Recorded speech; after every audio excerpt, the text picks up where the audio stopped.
საღამოშვიდობისა მეგობრებო, დღეს კვირა დღეა, ტრადიციულად ხვდებით კვლავ ერთმანეთს.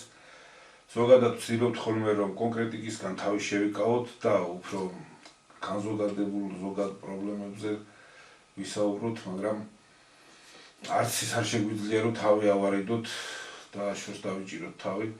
იმ ჩვენ თანამემამულეების, იმ გაჭირვებული ქართველების პრობლემებს არ შევხედოთ, არ მივაქციოთ ყურადღება, რომელიც ჩვენს გვერდით ხდება, ჩვენს ირგვლივ ხდება, აგერ უკვე დიდი ხანია ჭიათურაში პრობლემები არის, გაფისული არის იქ მომუშავე პერსონალი, ძიმე მდგომარეობაში იმყოფება, აგერ რამოდენიმე დღის წინ გურჯაანშიც წარმოიქმნა გზავსი პრობლემა, რომ აღმოჩნდა, რომ უცხოელები არიან დასაქმებული, ქართველები გაანთავისუფლეს და მათ ადგილზე ჩამოყვანილ უცხოელები მუშაობენ, მაშინ როდესაც ქვეყანაში საშინელი უმუშევრობა, საშინელი გაჭირვება.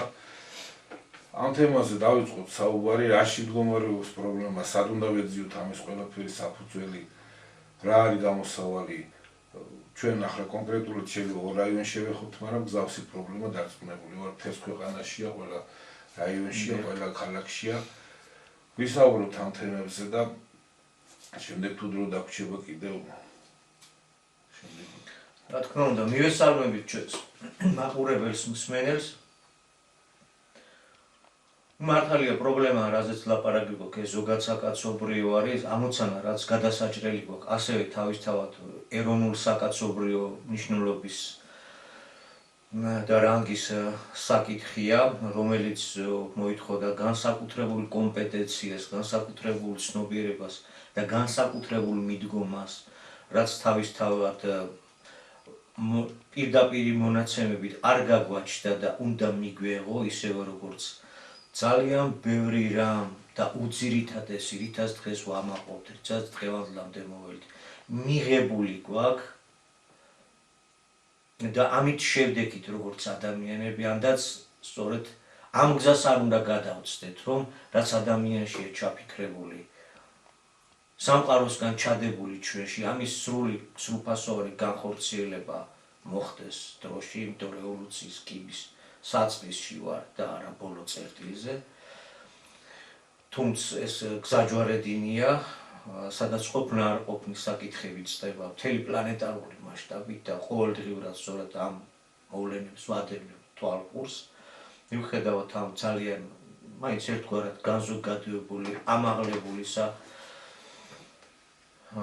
მაინც აუცილებელია, რომ კონკრეტულ ტკივილებზეც იქნას გამოხატული გარკვეული დამოკიდებულება და შევეხოთ სწორედ იმ კონკრეტულ ტკივილებს, რაც ერთსა და ქვეყანას აწუხებს და ეს უზოგადესი და უმაღლესი საქმეც, რისი წინაშეც აღმოჩნდით, სწორედ იმიტომ არის, რომ ადამიანებისათვის და ერებისათვის საარსებო გარემო გაუმჯობესდეს, ადამიანურ კალაპოტში ჩადგეს, ერი თავის ეროვნულ კალაპოტში ჩადგეს და დღეს გაცილებით მეტი საშუალებებია, რომ თითოეული ადამიანი იყოს გაცილებით სრულყოფილ მდგომარეობაში და მართლა სულიერი და მატერიალური სრულყოფის მიმართულებით ვითარდებოდეთ, მაშინ, როდესაც არსებული ფორმაციიდან გამომდინარე საწინააღმდეგო მიმართულებას აქვს ადგილი მთლიანად პლანეტაზე და მათ შორის ჩვენთანაც. აი ამ ფონზე არ შეიძლება, რა თქმა უნდა, არ გამოვეხმაუროთ ჭიათურაში უკვე საკმაოდ დიდი ხნის განმავლობაში მიმდინარე საგაფიცო ამბებს, იმ პროტესტს, რასაც ჭიათურის მოსახლეობის ახალგაზრდული ნაწილია თუ ვინც არიან, ვინც ხელმძღვანელობენ, ატარებენ ამ აქციებს. რაშია საქმე, რა ხდება? როგორია ჩვენი ხედვა ახალი ფორმაციის გადმოსახედიდან, მომავლის პროგრამიდან გადმოსახედიდან? მოკლედ რო ვთქვათ, კაპიტალიზმი არის კერძო საკუთრების განუხრელი პრიმატი და ჩვენ ვამბობთ, რომ მომავლის პროგრამის თანახმად აქ აუცილებელია ეროვნული ცნობიერების შემოტანა, ეროვნული საკუთრების შემოტანა, ეროვნული სახელმწიფოებრივი აზროვნებით მიდგომა, მამულიშვილური მიდგომა და არა მხოლოდ კერძო კომპანიის, კერძო მესაკუთრის ინტერესის გატარება, მით უმეტეს, როდესაც გახსნილია საზღვრები, ღიათ არის შემოსული, ჩამორიგებულია საქართველოს ეროვნული სიმდიდრეები და ეს კერძო კომპანიები დიდრდებიან და გარკვეულ თავისი კერძო მოგებისათვის საჭირო საქმიანობით არიან დაკავებულები. ჯამურად რა მიიღება? ჯამურად და მთლიანობაში მიიღება უმუშევრობის ძალიან მაღალი ხარისხი, ცხოვრების პირობების უარესი გაუარესება და საზღვარი გახსნილია და ამის გამო ვიცით რომ სადაც მსოფლიო ქონება ერთვის თავს, იქ უწევს ჩვენ თანამომავალეებსაც ქვეყნის გარეთ გასვლა და მიგრაციის უმაღლეს ნიშნულს ვაჭარებთ უკვე. როგორი უნდა იყოს ჩვენი მიდგომა, სახელმწიფოს მიდგომა და მომავლის მიდგომა ამ საკითხებისადმი?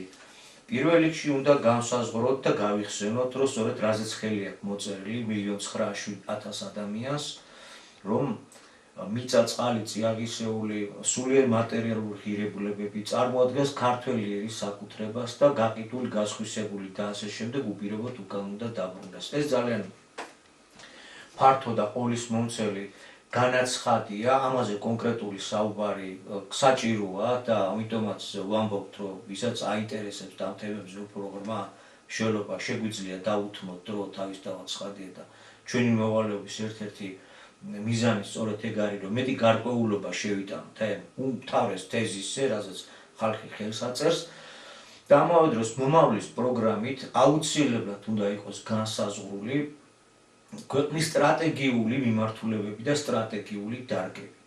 ვინაიდან ჭიათურაში არსებული ანგანუის საბადო, ეს არის რა თქმა უნდა ჩვენი ერის საკუთრება, უნდა განისაზღვროს მეცნიერულ დონეზე და ვფიქრობ, ამას დიდი ჭობა და განჯაც აღარ ჭირდება, რომ ეს გახლავთ სწორედ სტრატეგიული დარგის შემადგენელი დარგი.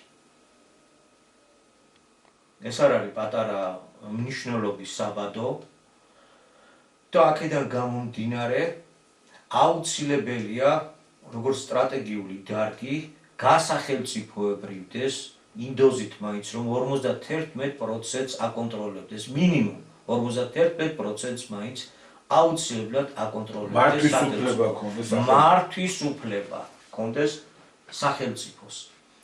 ესე იგი ეს უნდა გარდაიქმნას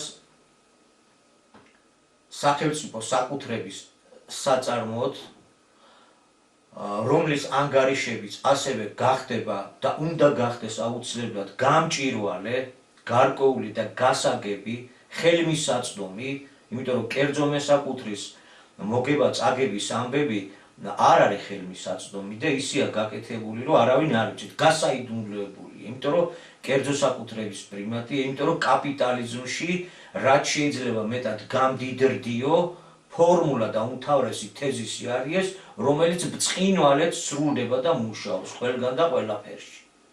ამის საპირისპიროდ სახელმწიფო საწარმოში უნდა იყოს როგორც საჯარო სტრუქტურაში სრული გამჭვირვალება და კარგად გამოჩნდება. იმიტომ რომ ეხლა აქ დიდ არეულობას ადგილი.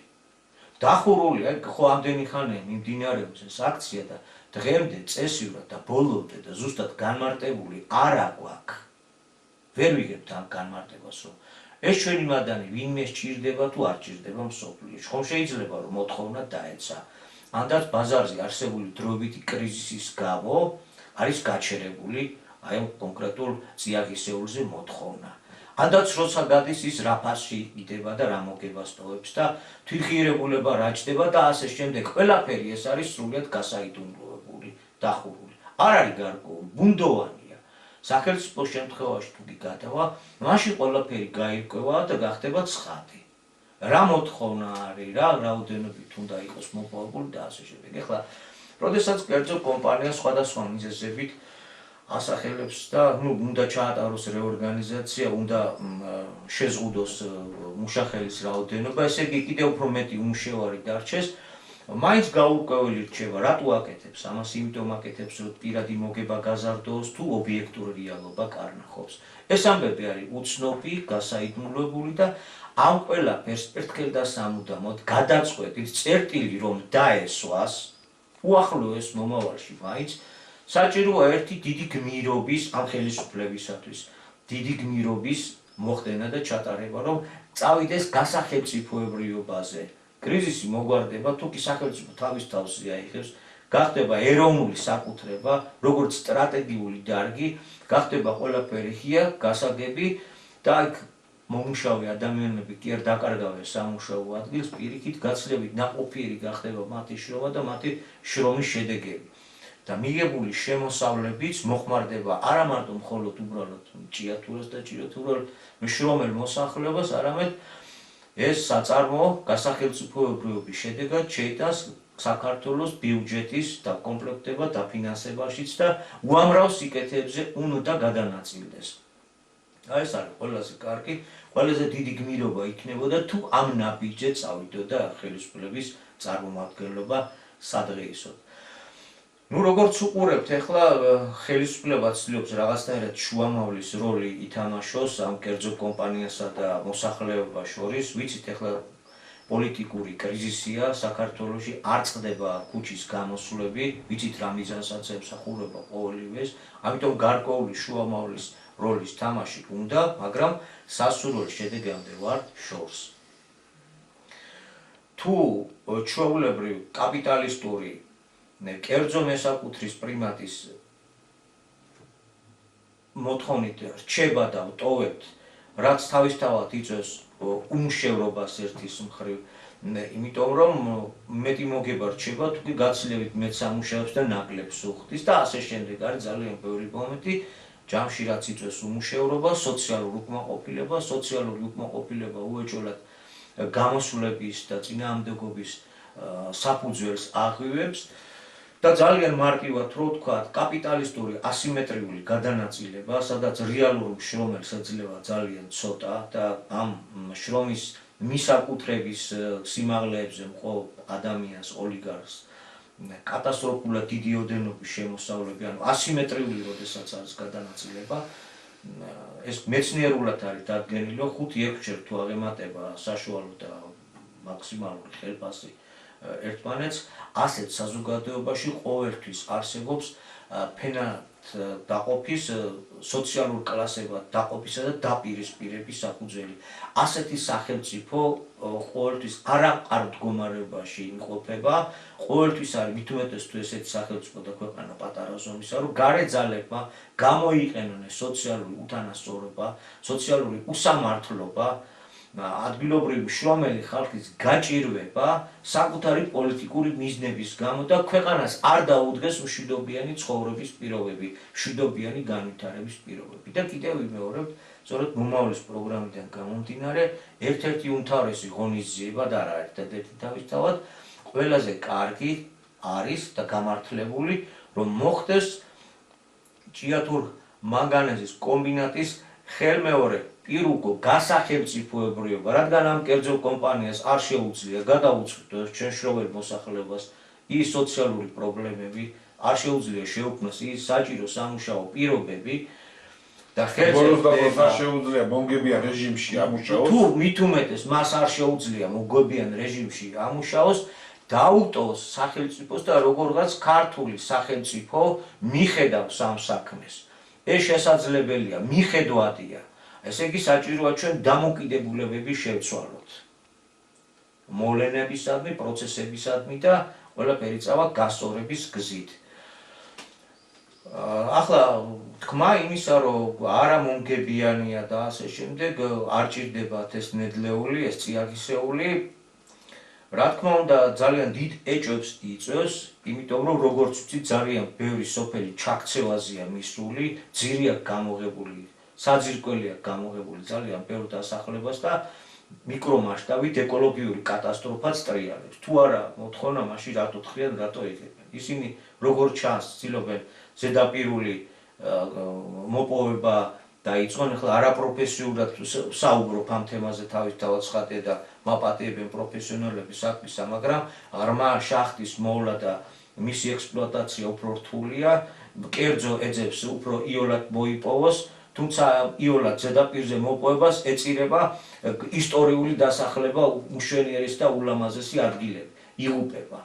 ხო, ამიტომ ისევ და ისევ საჭიროა სახელმწიფომ აიღოს თავის ხელში და მოხდეს გასახელმწიფოებრიობა იმ კომბინატის, რომელიც განკერძოებაც მოხდა. ეს იქნება სწორედ ის პირველი მერცხალი, რომელიც ნამდვილად დიდი აყვავება და დიდი გაზაფხულის მაცნე იქნება. ხო, ესაა ჩვენი სურვილი, მაგრამ სურვილი დარჩება სურვილად, როგორც ჩანს, მანამ ჭეშმარიტად დიდი ქართული გაერთიანება, ჭეშმარიტად დიდ ქართული მოთხოვნების ირგვლივ არ ჩამოყალიბდება.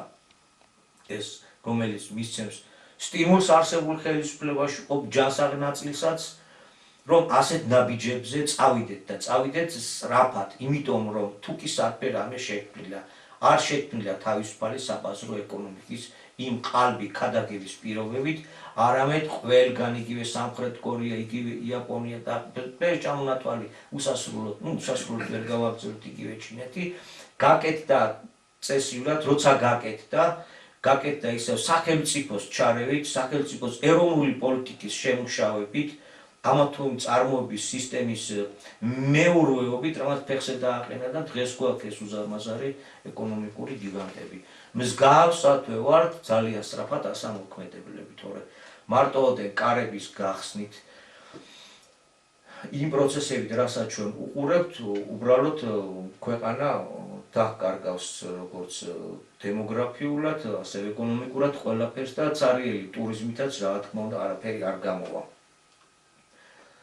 ახლა რაც შეეხება მეორე საკითხს, გუშინ მოხდა, თუ არ ვცდები TV პირველის ტელეეთერში გურჯაანის თემის წამოწევა. ჩვენ ამ თემას ადრევე შევხედეთ, ეს არ არის ახალი ამბავი. საკმაოდ დიდი ხანია, რაც ამ კრუზვიმპრომში შუააზიელი მუშები მოიყვანეს და წინა გადაცემაში სწორედაც ვისაუბრეთ, ქვეყანაში ამ დაგვარი მდგომარეობა, რომ თითქმის უტოლდება უკვე შემოსული უცხოელების რაოდენობა, ადგილობრივების რაოდენობას და ისინი ცხადი ჰაერში გამოკიდებული არ არიან, სადღაც არიან დასაქმებული, საიდანაც შემოსავლის წყობა და ოჯახებით არიან და დამაგრებული არიან ამით. ხო, ისინი ტურისტებად რო არ არის ყველა შემოსული, ცხადია და გასაგებია და სადღაც არიან, ხო, გურჯაანშია ზოგი, იქ არის ზოგი, აქ არის და აღმოჩნდა რომ ერთ-ერთი ქარხანა გურჯაანში მთლიანად გაწმენდილია ქართველებისგან და იქ მუშაობენ უცხოელები. ამ თემაზე ქონდა კიდეც წინა გადაცემაში ჩვენ საუბარი, ხო? ხელმეორედ ამოწიეს ეს თემა და ერთის მხრივ ძალიანაც კარგი, თუმცა მოდით უფრო ცოტა შორს დავიდეთ და შედარებით ღრმად შევიდეთ სამ საკითხებში, რა ხდება. თუ კი საზღვრებს ისე გააღებ, როგორც გვეუბნებიან, როგორც განსაკუთრებით გოიქვეყნების რიგის წარმოადგენლობას გვიქადაგეს და რა ზომებიც გაბატარებინეს, სოფლიო თავისუფალი ბაზარი ილუზიაა. როგორც კი ეგრეთ წოდებული თავისუფალი ბაზარი მყარდება, ის ძალიან სწრაფად ყველაზე უფრო მდიდარი ფინანსური და ტექნოლოგიური რესურსის მატარებელი კორპორაციების მიერ ძალიან სწრაფად ექცევა უმსხვილესი მონოპოლიების ხელში. ფაქტიურად ეს არის მომხდარი პროცესი, სულ თითებზე ჩამოითვლება ეს უზარმაზარი და უმსხვილესი კორპორაციები, რომლებიც დაიკავეს მსოფლიოში გაბატონებული ადგილი. ძალიან მარტივად რო ვთქვათ, დღეს ყველა ერთი ტიპის სასმელს მივირთმევთ, კოკა-კოლა თუ ისი მიმდებარე და ადგილობრივი კომუნისტების პერიოდში, რასაც ვაწარმოებთ, იქ ლაგიდის წყლები იყო, თუ რა ესენი გაქრა საერთოდ და ადგილობრივი წარმოება მოისმა. ასევე მოხდება და მოხდება ყველას და ყველაფერს, როგორც კი ამ ბაზარს გახსნი. ეს ერთი უბედურობა, რომ კონკურენციას ვერ გაუწევ ძალიან მსხვილი შესაძლებლობების მქონე ტრანსნაციონალურ კორპორაციებს და ეროვნული წარმოება ნადგურდება. ეს იმას ნიშნავს, რომ სამუშაო ადგილები ნადგურდება, არ იქნება. ეს იმას ნიშნავს, რომ ადგილობრივი რესურსიც იმ უცხოური კორპორაციის კონტროლის ქვეშ გადადის. ეს იმას ნიშნავს, რომ შენი მოსახლეობა ღატაკდება და თავის გადასარჩენად უცხოეთს მიაშურებს, რა პროცესიც მომხდარია.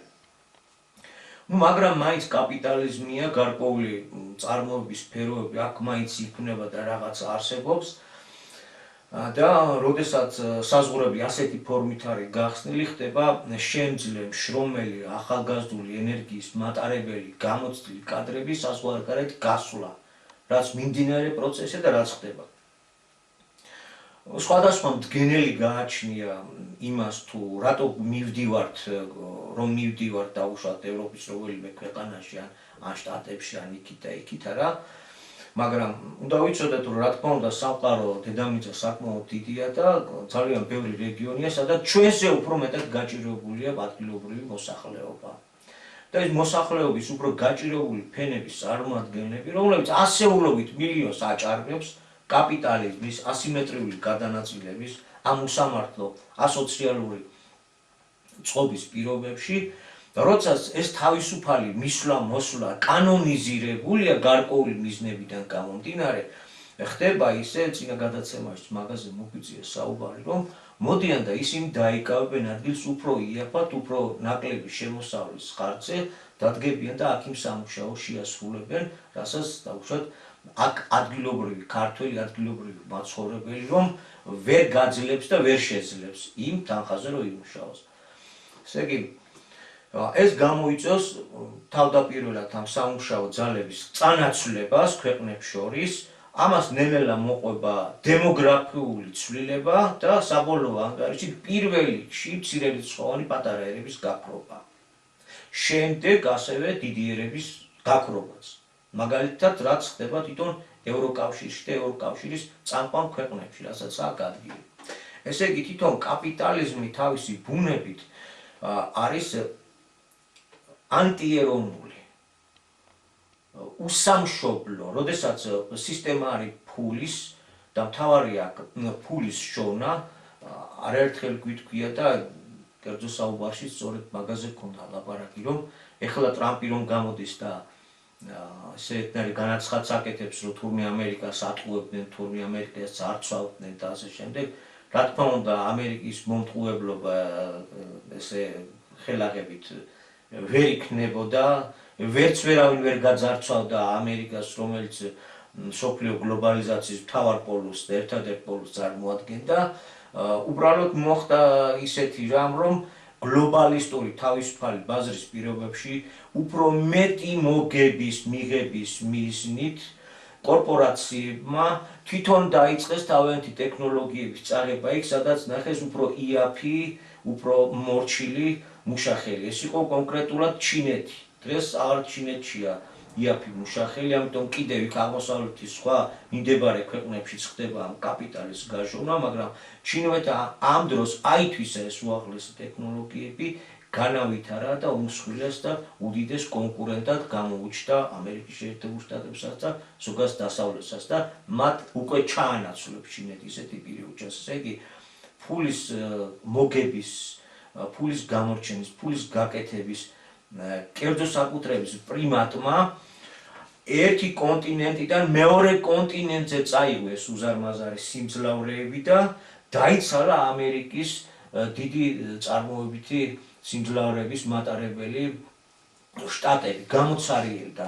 ერთ დროს რომ დუღდა იქ და მსოფლიო ფაბრიკას წარმოადგენდა ამერიკის შეერთებული შტატებიც, ეს ფაბრიკა მოგების მიზნით გადაბარგდა და გავიდა. ეხლა რა მდგომარეობა საქართველოში?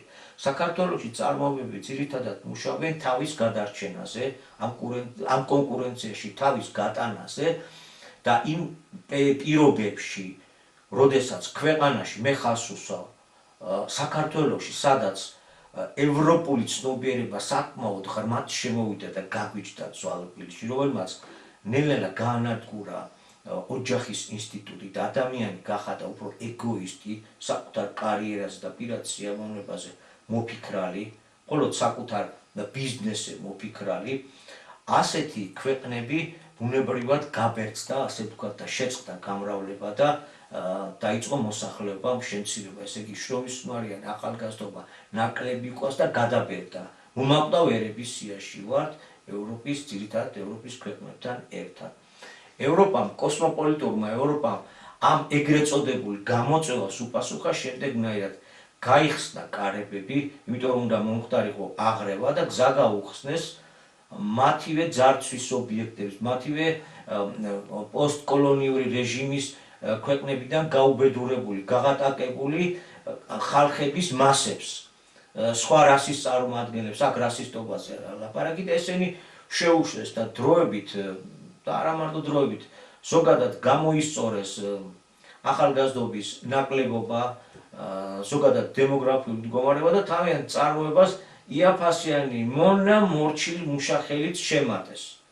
ეს ევროპის ერთგვარი კერძო მესაკუთრე და გამდიდრებისათვის საჭირო მისწრაფება რაღაცნაირად დაიკმაყოფილეს, თუმცა ეროვნული ინტერესი მთლიანად გაიწირა, უკანა პლანზე გადავიდა და დაიგმო საერთოდ და დღეს ვხედავთ როგორი არის მდგომარეობა დემოგრაფიული საფრანგეთში, როგორი დემოგრაფიული მდგომარეობა გერმანიაში და ძალიან ბევრი ექსპერტი იმასაც ამბობს, რომ უკვე გარდუალია ევროპაში ეროვნულ რასობრივი შემადგენლობის ცვლილება, უკვე იმ ზღვარს გადაცდა, საიდანაც უკვე უკანმობრუნება შეუძლებელია.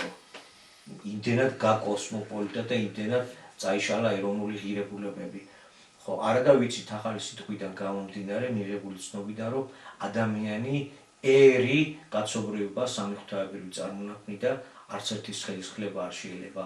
კოსმოპოლიტურ კაპიტალისტურმა სისტემამ ერები დააყენა გადაშენებისა და გაქრობის ზღვარზე. ეხლა რა პერსპექტივა ჩვენ შემთხვევაში ჩვენთან არსებული საწარმო სიმძლავრეები, ეს იქნება ღვინის წარმოების სფერო თუ რა არის, გადარჩენის მიზნით კერძო მესაკუთრე იძულებულია, რომ ამ კონკურენტზე თუნდაც არ იყოს მთავრობის და ხელშეწყობილი და რაღაც უშუალოდ არ უკავშირდებოდეს სამთავრობო კლანებს, არა, იძულებულია თავი რომ გაიტანოს რამენაირად და მეტი მოგება მიიღოს, ან და ჯერ თავი გადაიჩინოს, იძულებული ხდება, რომ რაც შეიძლება იაფასიანი მონამორჩილი მუშახელი მოიზიდოს. სხვანაირად უკვე გადაბერებული ვართ, შემძლე საქმის მკეთებელი ორგანიზატორი გარეთ არის გასული, ახალგაზრდა, ევროპაშია წასული და იქ ქმნის მათ ეკონომიკას.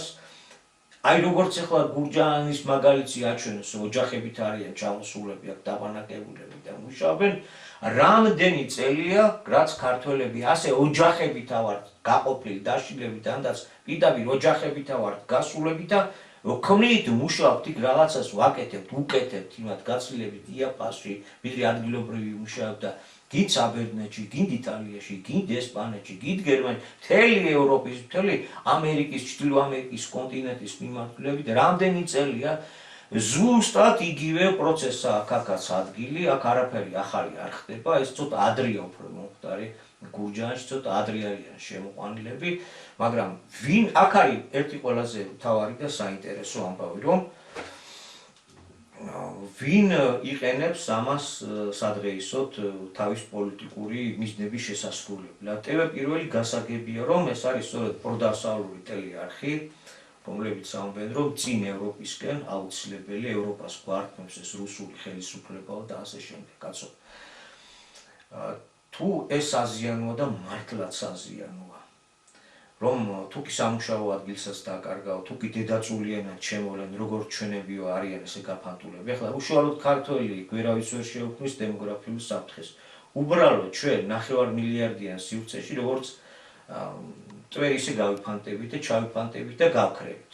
მაგრამ აქ არის ლაპარაკი უზარმაზარი დემოგრაფიის, უზარმაზარი სიმრავლის მქონე ქვეყნებზე, როგორც ინდოეთი, როგორც პაკისტანი და ეს ჩამოთვლილი ქვეყნები, რაც არის აზიის, აფრიკის.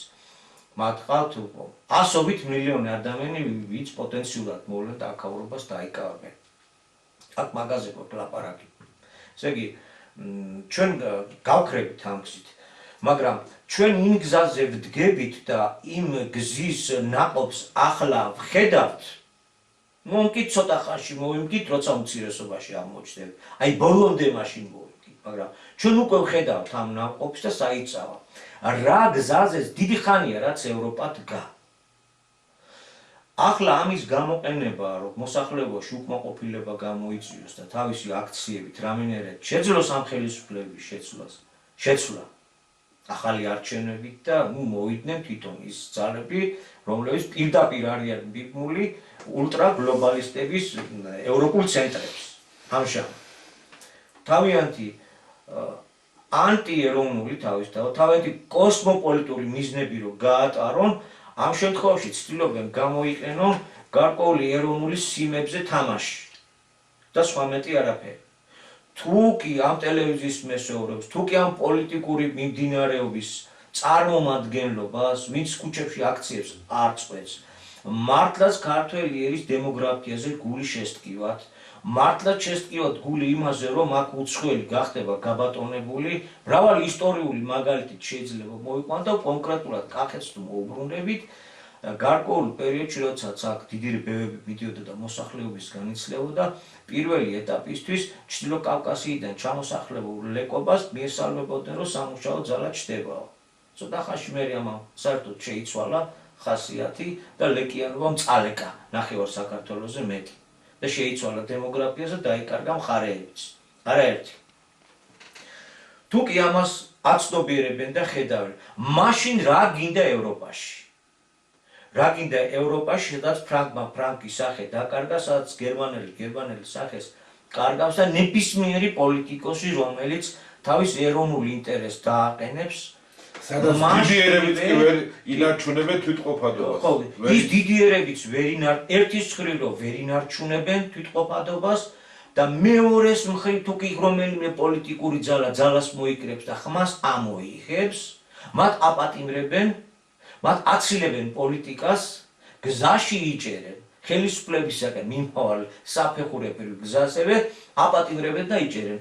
ამისი ნათელი მაგალითია მარი ლე პენის ამბავი, ვიცით ეგ საფრანგეთის ეროვნული ფრონტის ლიდერის კალბატონის ამბავი, ასევე ალტერნატივა გერმანიისთვის, ვიცით როგორი პერსპექტიული ძალაც არის, რომელიც გერმანიაში უკვე ჩანს, რომ მომავალი მათია თუ მიუშვებენ და როგორ ეროვნული კუთხით აყენებენ ეგენით საკითხს, რომ გადაარჩინონ რამენაირად გერმანელი ერი და გერმანელი მოდგმა, რა, აი ამ პარტიაზეც უკვე საქმეა აღწრული და ფაქტიურად სახელისუფლებო რესურსის გამოყენება ხდება, ანუ დემოკრატიული პროცესის ძალისმიერი გზით ჩახშობა ხდება, რომ აღარაფერი თქვა ჯორჯესკუზე მოგებული არჩევნები გაუქმეს, რამის დააპატიმრეს, რომ აღარაფერი თქვა ფიცოზე პირდაპირ მოსაკლაოდ გაიმეტეს და ესროლეს, რომ ხედავთ როგორი დაძაბული მდგომარეობაცა და იმ ევროპაში გახდება, ესე იგი პირველის მესეურებს მართლა ქართველი ერის გულშემატკივრები რო ვიყოთ და არ ვიყოთ კოსმოპოლიტები და უსამშობლოები. როგორ შეიძლება რომ აი ევროპისკენ ესეთი თავდაკარგული სწრაფა გქონდეს იმ ევროპისკენ, სადაც ერი კარგავს თავის თვითყოფადობას და სადაც სოდომიზმია. მიგვერეკებიან იმ ევროპისკენ, რომელი ევროპის მიერ ჩვენზე თავს მოხვეული კანონებით მივიღეთ ის შედეგი, რაც მივიღეთ. დიახ. აი 1000 გვერდიანი ხელშეკრულება. იქ თავიდან ბოლომდე მე მგონი არც არავის არ აქვს საკითხული იქ რა არის ჩაწერილი, მაგრამ იქ ძალიან ბევრი ისეთი მოთხოვნაა, რომელიც შედეგად იძლევა იმას, რაც დღეს პრობლემებს წარმოქმნის. რა თქმა უნდა. გადავხედოთ საფეხბურთო ნაკრებებს. სპორტით ხო ვართ დაინტერესებული ძალიან. თუ კი გინდათ რომ ევროკავშირის კანდიდატის სტატუსი მიიღოთ ან ევროკავშირში გაწევრიანდეთ, პირდაპირ გვიდებენ იმ კანონ პროექტებს, რომელიც არის მისაღები. ამ კანონების მიღებამ, ამ კანონ პროექტების კანონად ქცევამ მოიტანა ეს შედეგი, რომ საქართველოში ქართველი არის უკვე უკან დაყენებული, უცხოელი უფრო ადვილად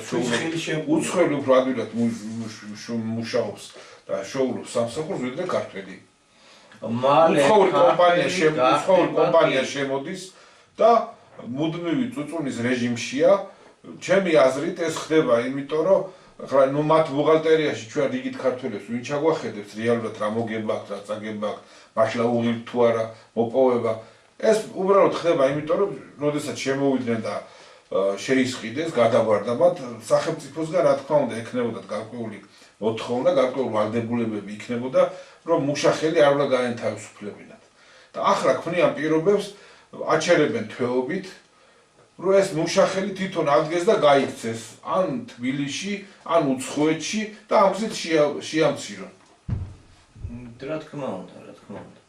და ეს ყველაფერი მივიღეთ, იმიტომ რომ ის თავს მოხეული კანონები გვაქვს მიღებული და გვიდევს ჩვენ კანონმდებლობაში. აი ამ კანონებმა მოიტანა ეს ყველაფერი, რა პრობლემებიც არის და ეს არის დავალდებულება ხდება სწორედ იმ ევროპისგან. გეგმა ზომიერად მიბაღებინეს ეს კანონები. და ის ძალა რომელიც მიგვერეკება და გვექაჩება ევროპისკენ, თან თურმე წუხს, რომ ქვეყანაში თურმე ეს პრობლემები შეიქმნა. ფიცი მწავს ბოლო მაკვირვებს, აი ამაზეა ნათქვამი.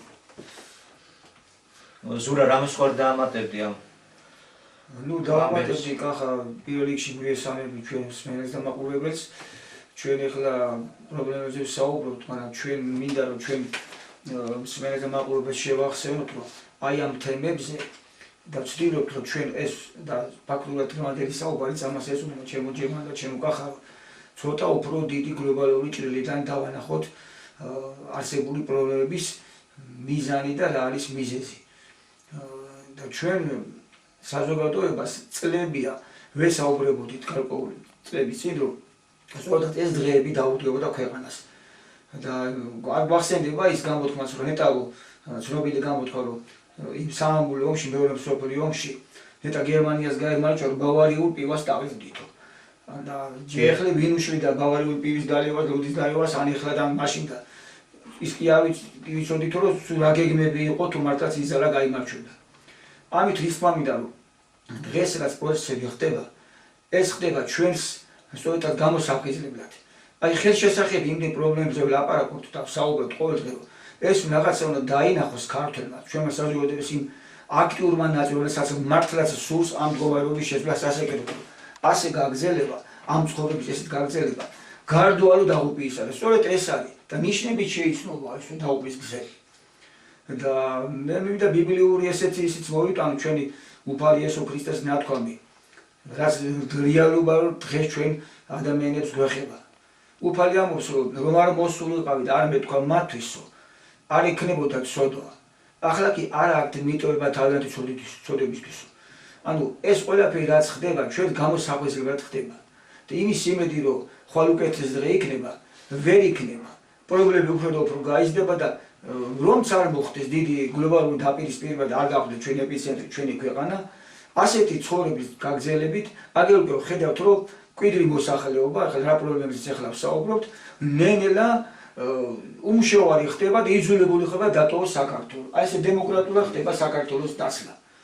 ამიტომ უნდა შევცვალოთ დამოუკიდებლობა და ჩემი აზრით ამ ხრივ გმართებს, აი ჩვენი მიზანი სწორედ ეს არის, ჩვენი საუბრები, ჩვენი სმენელთა მაყურებელთა რომ ამ ხრივ დავფიქრდეთ და უკვე ფიქრიც ალბათ შევფიქროთ და დაგვიანებული არის არადოს, მაგრამ მოქმედებაა საჭირო, რომ ამ კუთხით ცოტა მეტი გავაკეთოთ. რაც კახეს მინდა რაღაც კი ბატონო, რა თქმა უნდა ზურა.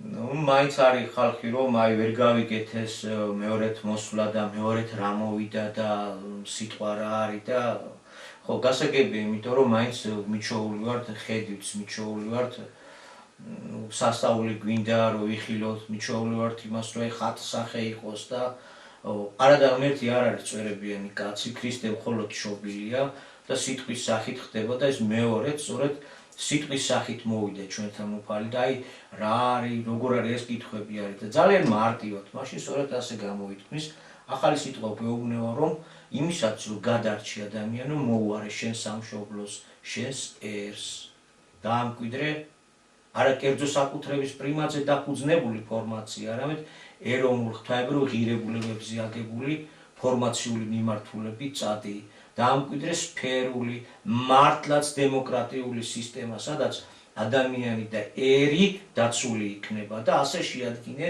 საკაცობრიო ჰარმონიული თანაცხოვრების პრინციპებით შენი მომავლის გზა. თუ ამ გზით წახვალ, გექნება სულიერი სამყაროდან ხელშეწყობა და დახმარება. თუ არა, შენივე ხელით მოისპობ საკუთარ თავს. აი ეს ცნობა გვაქვს ძალიან მარტივად, ძალიან გასაგები ქართულ ენაზე მიღებული და ეს სიტყვა არის ღმერთი და ეს სიტყვა არის ერისა და ქვეყნის გადარჩენისათვის მიღებული. არ გვაძალებს ღმერთი, არც სასწაულებით არ მოუნუსხი ვართ, იქვეა მითითებული და ხაზგასმული, რომ უკეთური და მემრუშე მოდგმა ელისო სასწაულსო და ეს არის სრულიად გასაგები ადვილად გასაგებიც მოუარე შემსამშობლოს, გადაარჩინე შენი სამშობლო და ამით ცხონდები. ბევრი ამობს, რომ აი რო ცხონდე, რო სულიერ სამყაროში მე თქვა 64 თუ არ ყოველ შემთხვევაში ჯოჯოხეთი არ მერკოს, ვიცავ საეკლესიო რიტუალებს, ვიცავ შეძლებს დაგვარად იმას, რასაც თქვა ეს მოითხოვს ეს რიტუალები, მაგრამ უნდა ვთქვათ, რომ ახლა არა უბრალოდ მხოლოდ ინდივიდის საკითხები წყდება, არამედ კაცობრიობის საკითხები წყდება, ერების არსებობის საკითხები წყდება და კაცობრიობის გადარჩენისათვის აი ეს გვაქვს გასაკეთებელი, რაც მომავლის პროგრამაში გვაქვს მოცემული. საკითხი წყდება პოლიტიკურად, 1,907,000 ხელმოწერა სწორედ ამიტომ არის შექმნილი, ხო, ასე რომ ინდივიდების საკითხიც ვის რა და როგორ ერგება იქით მიღმიერში, სწორედ ამ უძირითადეს საკითხთან მიმართებით განისაზღვრება დღეისათვის. მანამ ეს არ ვიცოდით, არ ცოდვა, მაგრამ რადგან უკვე ეს გაცხადებულია, მოწოდებული ადამიანის პირით, ბატონიადად ჩაულებრივი მწერალი, დამსახურებული მწერალი გახდათ და აი ამ ადამიანის პირით, ამ ადამიანის ნაწერის ხელით მივიგეთ და მოგვეწოდა ეს ცნობა და ამის მერე უკვე აღარ გვექნება ეს შენდობა, როგორც უცოდინრობის შემთხვევაში თუ კი არ იცი და მაშინ ცოდვაც არ აქვს. ესე იგი, რა მოგვეთხოვება? ერის გადარჩენა და ერის მოვლა მოგვეთხოვება.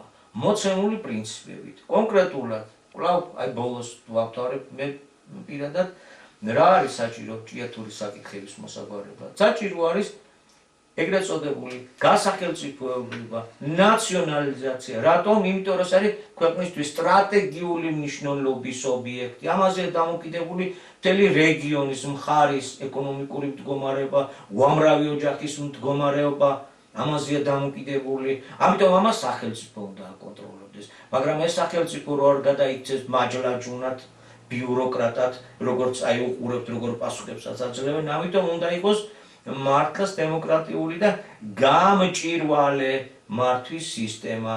საზოგადოებას ძალიან სწრაფად უნდა შეეძლოს რეაგირება. ვინც იმას არ აკეთებს, რისთვისაც ის არის ამა თუ იმ თანამდებობაზე, სწრაფად უნდა იყოს შესაძლებელი მისი გამოყვანა, სხვისი ჩანაცვლება და მიყვანა. ეს კიდევ ჯერობის ცალკე სხვა თემა გახლავთ, ამიტომ როცა გვეუბნებიან სადღე გრძელვებს თავი დაანებეთო და კონკრეტულად ილაპარაკეთო, მართალია და გეთანხმებით გაუმარჯოს ეს საქმე საშველის კონკრეტული ნაბიჯებია გადასადგმელი. რაც უნდა გასახელწიფოდეს, უნდა მალე მოხდეს ეს ამბავი, ამავე დროს მიგრაცია საერთოდ უნდა აიკრძალოს და გაჩერდეს, რამენერად უნდა ჩამოვიყვანოთ ჩვენი მოსახლეობა, არა მხოლოდ უბრალოდ იმედით, რომ აქ რაღაც სიკეთეებს დავახვედრებ.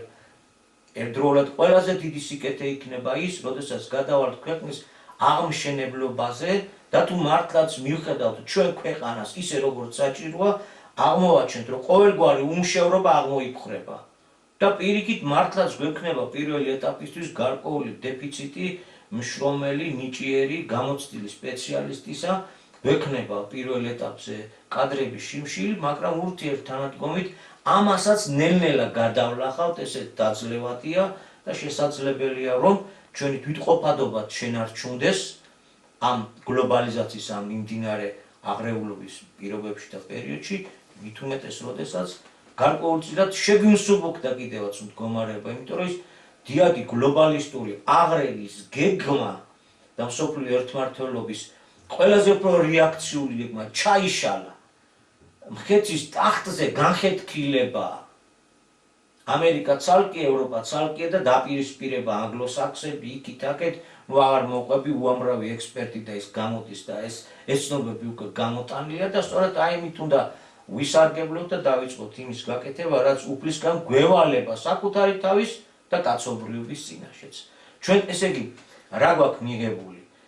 ეს არის სწორედ ის სიტყვა, რაც არის იგივე ქრისტე, იმიტომ რომ სიტყვა აღმერთი და ქრისტე მხსნელია.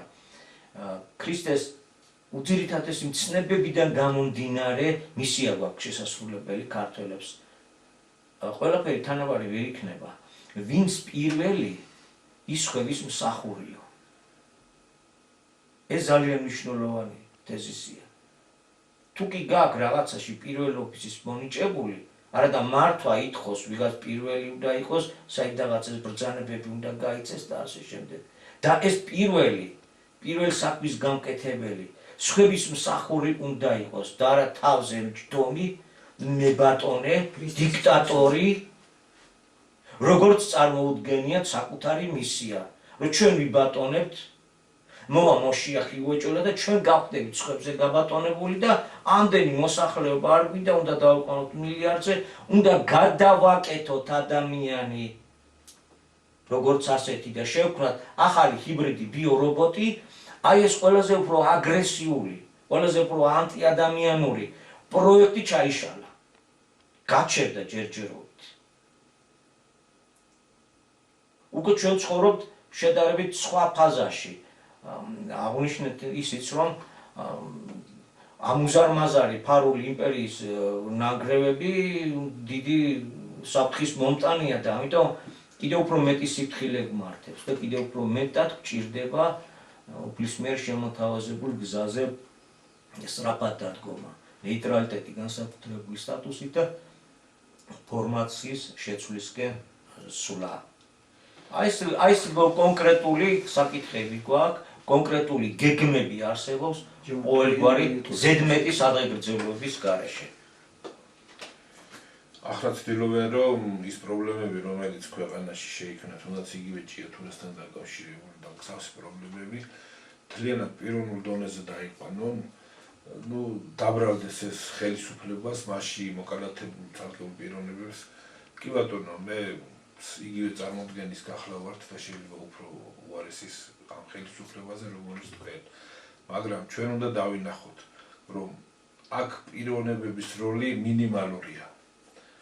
თავარი დამნაშავე ამ მდგომარეობის შექმნაში არის ის სისტემა, ის ფორმაცია, რომელშიც ჩვენ გვიწევს ცხოვრება. სწორედაც არსებულმა ფორმაციამ, სისტემამ შექმნა ის პირობები, რომ ქვეყნიდან წასული არის ძალიან დიდი რაოდენობით ჩვენი თანამემამულე, უცხოეთის სხვადასხვა ქვეყნებში არის ლუკმაპური საშუალებით ოჯახის გადასარჩენად წასული. და აქ ვინც არის დარჩენილი ადგილზე ქცეული ვარ საკუთარ მიწაზე შემოსული უცხოელების ხიზნებად. ვიქეცით მათ იაფ მუშახელად, მათ ხელებში შემყურეთ ვიქეცით.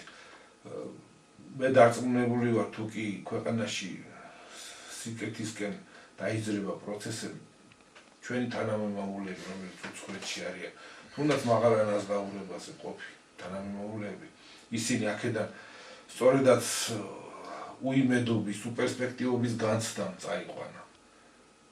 ნიჰილისტურმა განწყობებმა წაიყვანა. თუ კი გაჩნდება იმედი, რომ ქვეყანაში ჩვენ ქვეყანაში შევძლებთ ავაშენოთ ნამდვილი ეროვნული სახელმწიფო, მე დარწმუნებული ვარ, რომ ჩვენი თანამემამულეები დაბრუნდებიან, რომ თავისი წილი, აგური დადონ ქვეყნის აღმშენებლობაში. ეს აუცილებლად მოხდება მხოლოდ იმ შემთხვევაში, თუ ჩვენ სწორი გზით წავალთ და ეს სწორი გზა ადამიანური გონებისთვის იყო მიუღწეველი. მისი გათვლა შეუძლებელი იყო ადამიანური გონებისთვის. რა და როგორ უნდა მოხდეს და რანაირად მოხდეს, სწორედაც მოხდა ეს ჩარევა, მოხდა ამ ინფორმაციის მოსვლა, ამ ინფორმაციის გაშიფრვა მოხდა. და ეს უკვე წვენი საკითხია, არ გჯერა, კი ბატონო, არც არავინ გვაზარებს, რომ გინდა თუ რა დავიჯეროთ, მაგრამ თუ ვირწმუნებთ, როგორ არის თუ ვირწმუნებთ უფლის დიდებასაც იხილავ, ასეა. თუ ვირწმუნებთ და თუ გამოვნახავთ ძალებს, რომ ჩვენ ერთად დგომით დავადგეთ ამ გზას და ვიეროთ იმ გზით, რომელიც მართლა მიიყვანს ქვეყანას გაძლიერებისკენ, გამთლიანებისკენ და გაბრწყინებისკენ, მაშინ მართლა შედეგებს ძალიან მოკლე ვადებში, პირველ შედეგებს ყოველ შემთხვევაში ძალიან მალე ვნახავთ. სულ რაღაც გიორგი სიტყვას დავამატებდი, ჩემო მეგობრებო, ჩვენი დაკვირვებული სიმრელი თუ დამეთანხმება, თითქმის ყოველ გადაცემაში ჩვენ ხაზს უსვამთ და ეს მნიშვნელოვანია, რომ ხშირად ვსაუბრობთ თითქმის ყოველ გადაცემაში არსებულ გზაზე, რომ ეს გზა დაღუპვისაა, რომ ასე გაგრძელება, აი შედეგებზე ახლა ვსაუბრობთ. და სწორედ ახალი სიტყვა გეუბნება, რომ რომელი ხიდანაც არ უნდა შეხვედოთ თანამედროვე განვითარების, კასურული განვითარების გადასაწყვეტ მოცემულობას, როცა კაცობრიული განვითარების მთავარი მამოძრავებელი ძალის დაფარული მხარე არ ვიცი და ამ დაფარულ მხარეზე გვესაუბრებოდა სწორედაც ბატონი აკაკი და სწორედ ჩვენ ამ მოსული სიტყვით და ცნობით ხვენზავლებთ და მოქმედებ დღეს. სხვა სიტყვებით ვთქვათ, სიმართლეს და სიმართლის თვალის დახოჭით, სიმართლის გზას ვერ დავინახავთ და არც მარტო ამ გზის დანახვა საჭირო გეუბნებოდა და გვასწავლეს ახალი სიტყვა. ამ გზაზე გავლაცვნა შეგვიძლია. საბოლოო ჯამში ის გამიდა რომ ჩვენმა მსმენელმა და საერთოდ საზოგადოებრივ აქტიურმა ნაწილმა ამ ხრივ დაფიქდეს მეტად და იმოქმედოს ისევ ჩვენი საკუთარი შვილების და ქვეყნის მომავლის გადარჩენისთვის. აი ეს არის ჩემი საფრთხემელი ამ საკითხებში. ვფიქრობ, ჩვენი გადაცემის დრო დასასრულს მივახლო და ისევ და ისევ მომავლის კეთილი იმედით, ვემშვიდობებით ჩვენს მაყურებელს, ჩვენს მსმენელს მომავალ შეხვედრამდე. მომავალ შეხვედრამდე.